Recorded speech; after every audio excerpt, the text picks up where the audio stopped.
Hello दोस्तों, कैसे हैं आप लोग।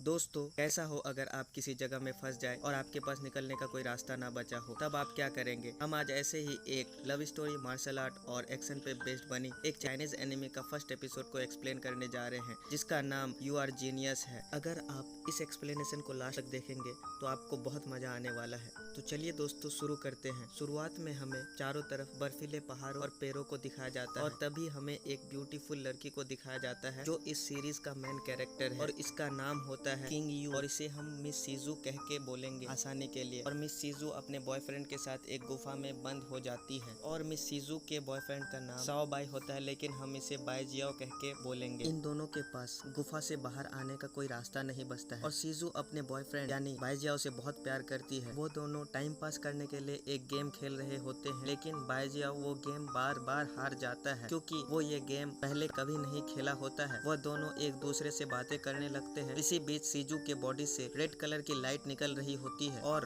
वो बेहोश हो जाती है। तभी बाई जियाओ अपना हाथ काट के सीजू के मुंह में खून देता है, इससे भी वो ठीक नहीं होती और फिर बाई जियाओ भी बेहोश होने लगता है। फिर तभी एक आदमी ऊपर से आता है और पूछता है कि तुम लोग इस ठंड में क्या कर रहे हो। तभी वो आदमी बाई जियाओ के हाथ को देखता है जो खुद से हील होने लगता है क्योंकि बाई जियाओ के पास सेल्फ हील पावर होता है। और इसे देख के यह आदमी हैरान हो जाता है। धीरे धीरे बाई जियाओ होश में आने लगता है और बाई जियाओ उस आदमी से पूछता है तुम कौन हो। तभी वो आदमी बताता है कि वो जू जॉनली है जो एक ट्रेजर हंटर है और स्पिन वर्ल्ड का लेजेंड है। जू जॉनली यहाँ स्पिरिट जेडी फ्लावर ढूंढने आता है, लेकिन वो फ्लावर बाई जियाओ कुछ दिन पहले ही खा लिया होता है। फिर मिस्टर जॉनली उस फ्लावर का टेस्ट पूछता है, तब बाई जियाओ कुछ नहीं बताता, बस बोलता है कि मैं उस फ्लावर का टेस्ट भूल चुका हूँ। मास्टर जॉनली समझ जाता है कि बाई जियाओ झूठ बोल रहा है। तभी मिस्टर जॉनली अपने पावर्स से मिस सीजू को ठीक कर देता है और कहता है कि सीजू के पास स्पिरिचुअल पावर है जो अपने गांव में इन पावर्स को ना ही अच्छे से यूज कर सकती है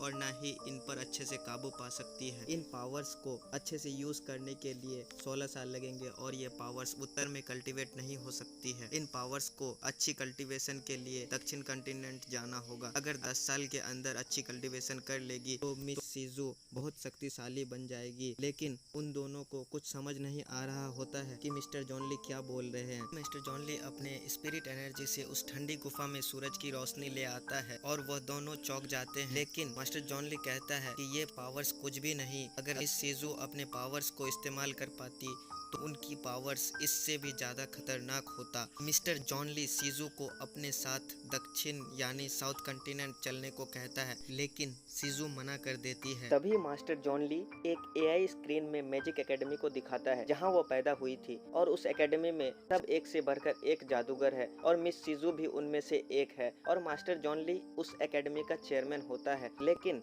फिर भी मिस सीजू वहां जाने से मना कर देती है। तभी बाई जियाओ मिस सीजू को जॉनली के साथ जाने को कहता है और जॉनली कहता है कि तुम अपने पावर्स को जाया कर दोगी। तभी सीजू कहती है मैं अपने पावर्स को प्रैक्टिस करके सीख लूंगी, लेकिन तुम्हारे साथ नहीं जाऊंगी। फिर क्या होना था, मिस्टर जॉनली अपनी स्पिरिट पावर से फॉर्मेशन को एक्टिवेट कर देते हैं और उन दोनों को अलग अलग कर देते हैं ताकि वो दोनों एक दूसरे को भूल जाए। फिर सीन चेंज हो जाता है। तभी बाई जियाओ को दिखाया जाता है जो एक कमरे में सो रहे होते हैं। फिर वहाँ एक आदमी आता है जो लोमड़ी की खाल को पहना होता है। इसका नाम लुन जियान होता है। तभी बाई जियाओ की आंखें खुल जाती है और सीजू का नाम पुकारता है। फिर लुन जियान बाई जियाओ को एक जोर से थप्पड़ मारता है और सोचता है आखिरकार इस बच्चे को मिस सीजू का नाम याद कैसे है। फिर से बाई जियाओ जग जाता है और मिस सीजू को पुकारता है। लुन जियान कहता है तुम किस लड़की की बात कर रहे हो, तुम तो अभी नींद से जागे हो। इस पर बाई जियाओ कहता है मिस सीजू मेरी प्रेमिका है जिससे मैं बहुत प्यार करता हूँ। तुम चाहे जितना भी अनजान बनने की कोशिश कर लो,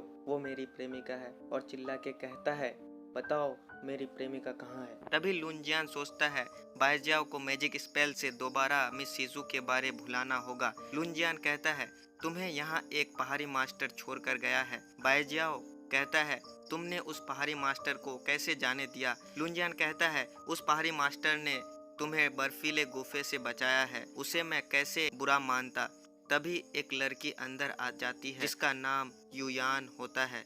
युयान भी हैरान रहती है कि इसे अब तक मिस सीजू याद कैसे है, और युयान को बाईजाओ पसंद आ जाता है और कहती है तुम यहाँ से कहीं नहीं जा सकते हो क्योंकि अब मैं तुम्हारी मंगेतर हूँ। युयान कहती है अगर तुम चेयरमैन के इजाजत के बगैर माउंटेन छोड़ने का सोचा भी तो तुम्हें गद्दार माना जाएगा, जिस पर बाईजाओ कहता है मिस सीजू कैसे चली गई। तभी युयान कहती है मिस सीजू दक्षिण कॉन्टिनेंट में पीस ऑफ मैसेंजर के तौर पर गई है ताकि हमारे और इन लोगों के बीच में अमन ला सके। बाईजाओ कहता है तब तो मैं भी जा सकता हूँ। फिर वो दोनों कहता है कि सिर्फ एक ही पीस ऑफ मैसेंजर बन के जा सकता है जिसके लिए हमने मिस सीजू को चुना।